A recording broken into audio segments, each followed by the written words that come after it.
Alors à présent, nous allons passer à la rédaction des questions. Alors là, il y a beaucoup à dire, donc c'est dans élaboration de questionnaire, rédiger le questionnaire. Donc on a vu tout à l'heure que déjà ces questions peuvent être rangées en différentes parties. Pour créer une nouvelle partie, on ne peut plus simple. Dans la zone vide, il suffit de faire un clic droit et décider de ce que vous souhaitez faire. Soit donc une nouvelle question, soit une nouvelle titre de partie, qui va nous permettre de ranger dans différentes parties, soit un groupe de questions, on verra ça un peu plus tard.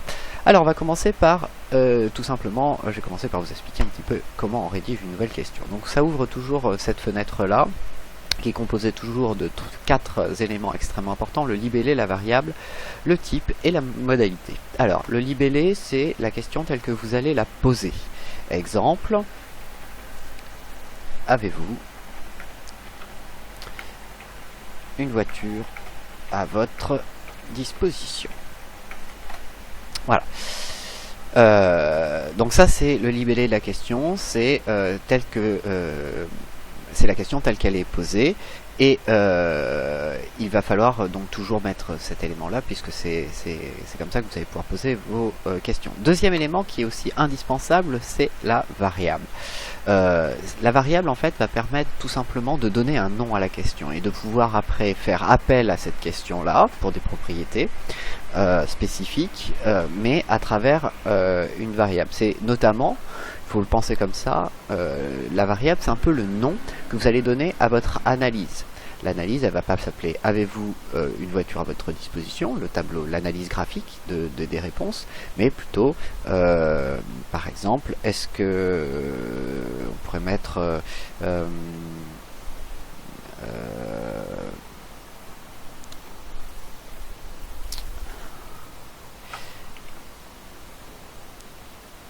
avoir une voiture ou un truc comme ça, qui permet de dire bah, est-ce qu'il a une voiture, oui, non. Donc ça c'est la variable, c'est un peu le titre de votre question à chaque fois. Ensuite vous avez le type. Le type, alors là il y en a un certain nombre. Les deux types les plus utilisés au départ, ça va être fermé unique et fermé multiple, qui sont quasi similaires à une chose près, c'est que fermé unique, donc vous n'aurez qu'une des réponses possibles, c'est-à-dire par exemple soit oui, soit non. Fermé multiple, c'est la même chose, sauf que là vous pouvez cocher plusieurs modalités. Exemple, quel est l'équipement de la voiture par exemple, dire il y a un lecteur CD, il y a un attelage, il y a des airbags, etc. etc.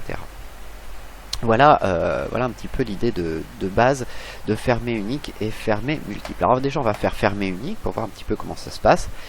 Les réponses que l'on va proposer à cette question, elles sont extrêmement simples, c'est oui et non.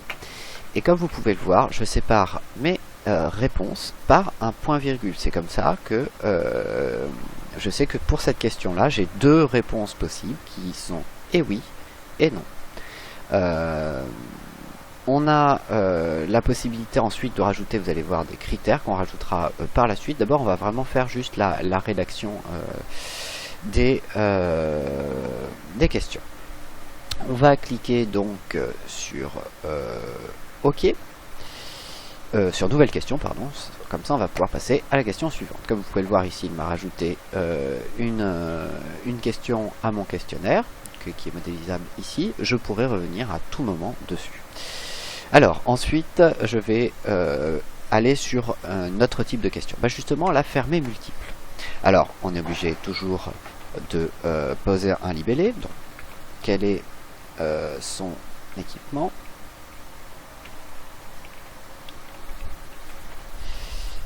Tac. Voilà. Donc là, on va l'appeler tout simplement équipement, la voiture. Donc on va sélectionner cette fois le fermé multiple qui offre la possibilité de créer un questionnaire avec plusieurs réponses possibles. Alors on va mettre par exemple des gens talus comme réponse possible, un lecteur CD,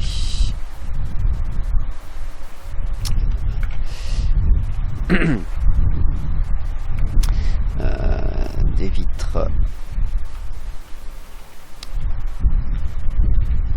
teintées,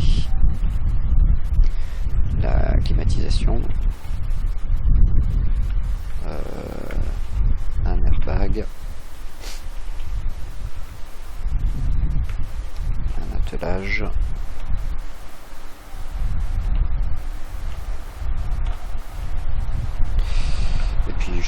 truc comme autre option possible, parce que je pense pas à toutes les options. Alors, ici, je vais indiquer par réponse possible le nombre de réponses qui sont possibles pour cette question. Ici, j'ai grosso modo 1, 2, 3, 4, 5, 6. J'ai 7 réponses, 7 modalités, donc 7 réponses possibles que je peux laisser à mon client. Je vais lui dire que au niveau des réponses possibles, il y a la possibilité de cocher 7 réponses. J'aurais pu limiter le nombre de réponses, bien entendu. Par défaut, c'était 2, c'est-à-dire qu'il ne pouvait cocher que 2 réponses possibles. Si je vais lui en mettre 7, s'il a besoin si sa voiture, par exemple, est équipée de tous ces éléments-là. Voilà. Donc ça, c'était pour faire mes multiples. On reviendra dessus parce qu'il y a d'autres critères possibles, notamment les réponses ordonnées qu'on verra par la suite. Alors, on va cliquer sur OK et je vais créer une nouvelle partie. J'essaie déjà le questionnaire, je vais le faire un petit peu pas dans l'ordre. Donc là, on va créer une nouvelle type de partie et j'ai créé une partie votre comportement. Je clique sur OK. Donc il va me créer une nouvelle partie et nouvelle question pour créer une nouvelle question. Alors, on va voir un nouveau type qui est le format type texte. C'est ce qu'on appelle aussi les réponses ouvertes, c'est-à-dire que cette fois vous ne proposez pas de réponse. C'est la personne qui va répondre au questionnaire qui pourra proposer sa propre réponse. Donc par exemple, je vais lui dire quel kilométrage effectuez-vous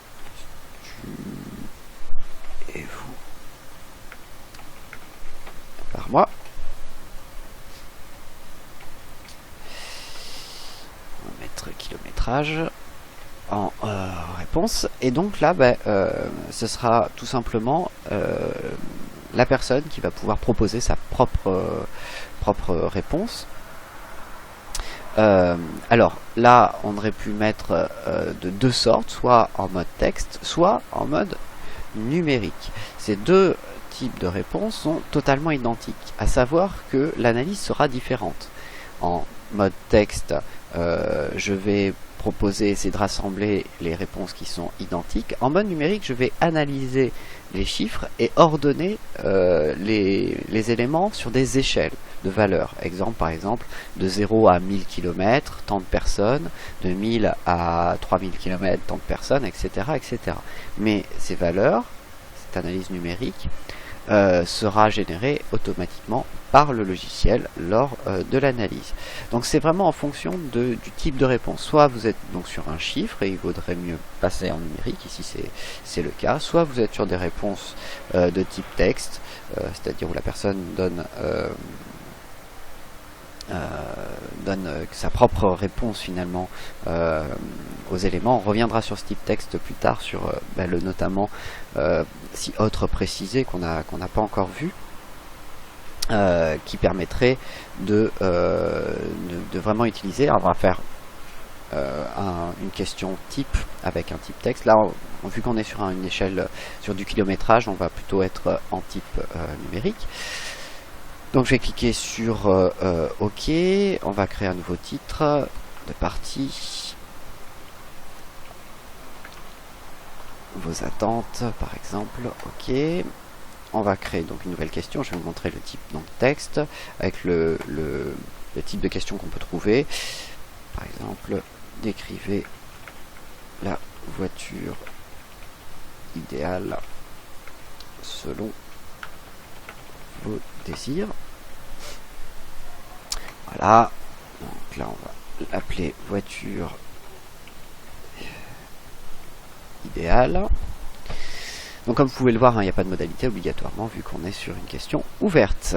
Donc voilà pour le type numérique et le type texte qui permettent de laisser donc une question ouverte à la personne qui va répondre à ce questionnaire.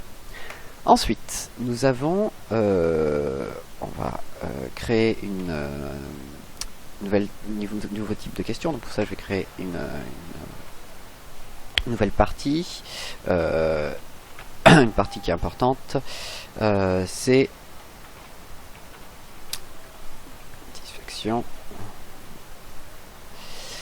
Alors, nouvelle question. Alors, le libellé, on retrouve toujours le libellé variable. Là, cette fois, on va voir donc le type fermé, type échelle. Quelle est la différence entre un type échelle et fermé unique et fermé multiple? En fait, il n'y a pas vraiment beaucoup de différence, sauf qu'il va nous proposer des échelles préconçues. Alors, on va voir un petit peu le type de questions qu'on peut mettre en place comme ça. Alors, êtes-vous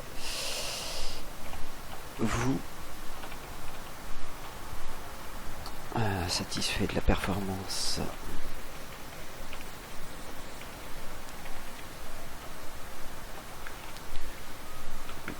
de votre voiture en ce qui concerne la vitesse? Ok, alors donc là ça va être tout simplement vitesse. Donc on a choisi le type fermé échelle, donc qui permet de proposer une échelle de satisfaction à la personne qui va répondre à ce questionnaire. Ici on va tout simplement cliquer sur échelle et on va avoir donc un certain nombre d'échelles préconçues dans notre logiciel. Ici je vais choisir l'échelle de satisfaction, pas du tout satisfait, plutôt pas satisfait, plutôt satisfait, tout à fait satisfait. Ok, il va me rajouter donc les modalités que je peux venir maintenant corriger. Si je veux rajouter une modalité, c'est possible. Et il faut savoir que les types échelles fonctionnent exactement après de la même manière qu'un type fermé unique. Voilà. Pour les types, je ne vais pas aller plus loin, je ne vais pas vous parler des codes et des datés, puisque c'est pas quelque chose qui est fondamentalement important pour l'instant. On va s'arrêter là pour le type des questions et la rédaction des questions. Je vais m'attarder maintenant sur tout ce qui est interaction entre les questions. C'est-à-dire, par exemple, si vous avez répondu à cette question oui, alors allez directement à cette question-là, etc. etc. C'est ce genre d'interaction-là qui sont extrêmement intéressantes à mettre en place. Juste un petit élément qu'on n'a pas vu, il y a la possibilité après de pouvoir en fait tout simplement reordonner tous les éléments et les questions et les parties. Donc pour ça vous avez un petit carré ici qui vous permet donc de tout simplement cliquer et glisser pour amener votre question, par exemple pour ordonner vos questions ou pour ordonner vos réponses. Alors par exemple, si je souhaite déplacer ma partie, là il suffit de cliquer sur le nom de la partie, il va me demander est-ce que vous voulez déplacer la partie? Oui, ça permet de déplacer donc mes différentes parties comme ceci. Et à l'intérieur d'une partie, je peux déplacer bien entendu mes questions. Voilà, donc ça c'est un petit peu pour la rédaction simple des premières réponses. Voilà grosso modo un petit peu le tour d'horizon de la rédaction des questions sous Sphinx. Nous allons voir donc les interactions entre les questions sur la vidéo suivante.